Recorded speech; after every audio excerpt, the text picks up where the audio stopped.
ክብር ለጌታችንና ለመድኃኒታችን ለኢየሱስ ይሁን። ዛሬ ስለ እግዚአብሔር ጸጋ አንድ ነገር ልንገራችሁ። በሁለተኛ ቆሮንቶስ ምዕራፍ 9 ቁጥር 8 ጀምሮ ስናየው በተነ፣ ለምስኪኖችም ሰጠ፣ ጽድቁ ለዘላለም ይኖራል ተብሎ እንደተጻፈ እግዚአብሔር ሁል ጊዜ በነገር ሁሉ ብቃትን አግኝታችሁ ለበጎ ሥራ ሁሉ ትበዙ ዘንድ ጸጋን ሊያበዛላችሁ ይችላል ይላል።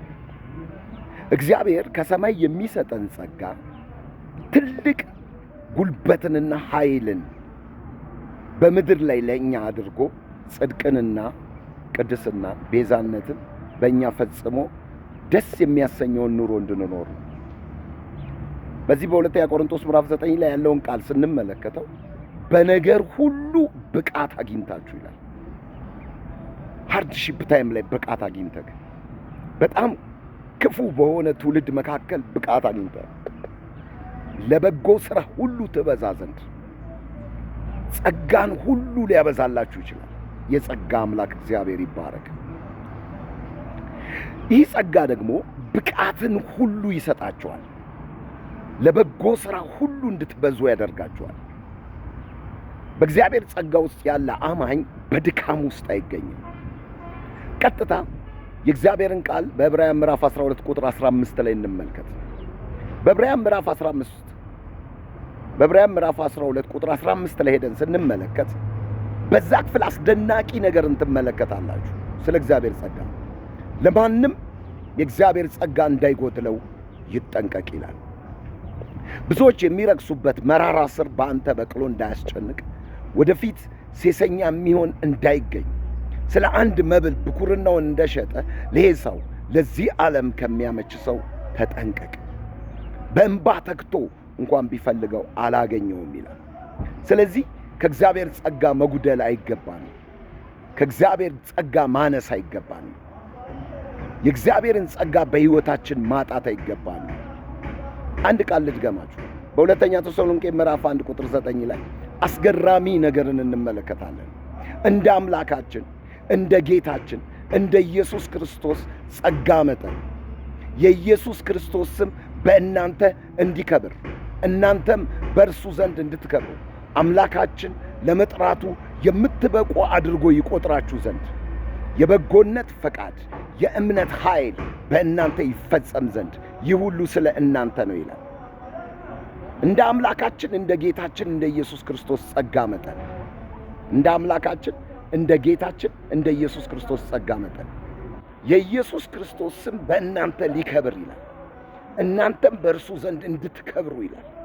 አምላካችን ለመጥራቱ የምትበቁ አድርጎ ይቆጥራችሁ ዘንድ ይላል። በዚህ ክፍል ውስጥ የጸጋውን ድንቅ አስደናቂ ነገር ታያላችሁ። እንደ አምላካችን እንደ ጌታችን እንደ ኢየሱስ ክርስቶስ ጸጋ መጠን ጌታችን አምላካችን ጌታችን ኢየሱስ ክርስቶስ ጸጋውን አትርፎ አፍሶልናል። እንደሱ ጸጋ መጠን የኢየሱስ ስም በእኛ እንዲከብር የማስም የኢየሱስ ስም በእኛ እንዲከብር እኛም ከስሙ ጋር ከከበረው ስም ጋር አብረን እንድንከብር ይላል። ስለዚህ 366 ቀን በኢትዮጵያ ምድር ላይ የሚከብረው በእግዚአብሔር ጸጋ የኢየሱስ ስም ነው። እንደ አምላካችን እንደ ጌታችን እንደ መድኃኒታችን እንደ ኢየሱስ ጸጋ መጠን የኢየሱስ ስም በእኛ እንዲከብር ተጠርተናል። አምላካችን ለመጥራቱ የምትበቁ አድርጎ ይቆጥራችሁ ዘንድ በጸጋው የምትበቃ ተደርገህ ትቆጠራለህ። ጸጋው ጉልበት ይሰጥካል፣ አቅም ይሰጥካል፣ ብቃት ይሰጣል። በሁለተኛ ቆሮንቶስ ምዕራፍ ላይ እንዳየነው ብቃትን ሁሉ ይሰጥካል።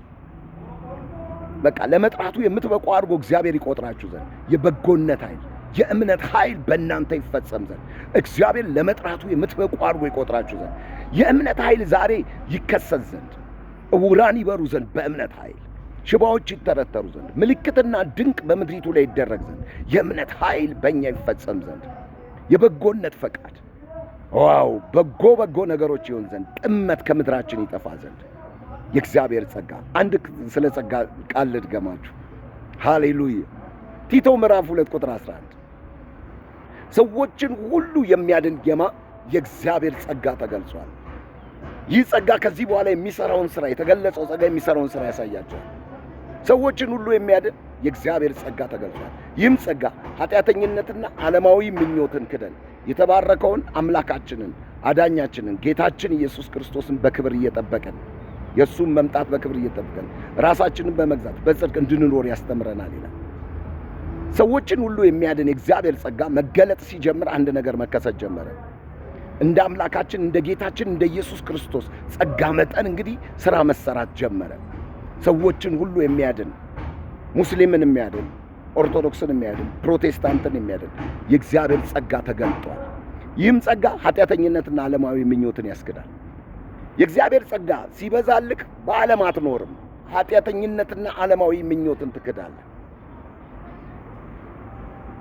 ኃጢአተኝነትና ዓለማዊ ምኞትን ክደህ የተባረከውን ተስፋችንን የታላቁን የመድኃኒታችንን የኢየሱስ ክርስቶስ በክብር እየጠበቀን ይላል። ይህ የእግዚአብሔር ጸጋ በሕይወት ሲፈስ መድኃኒት ክርስቶስ ኢየሱስን በክብር መጠበቅ ያስችላል። እንደገናስ ራስን በመግዛት በጽድቅ እንድትኖር ያስተምርሃል። ስለዚህ ወገኖች በእግዚአብሔር ጸጋ ዛሬ በኢየሱስ ክርስቶስም የተረፈ ሕይወት ኑሩ፣ የተትረፈረፈ ሕይወት ኑሩ። እንደ እግዚአብሔር ጸጋ መጠን ጌታን አስከብራችሁ በምድር ላይ እለፉ።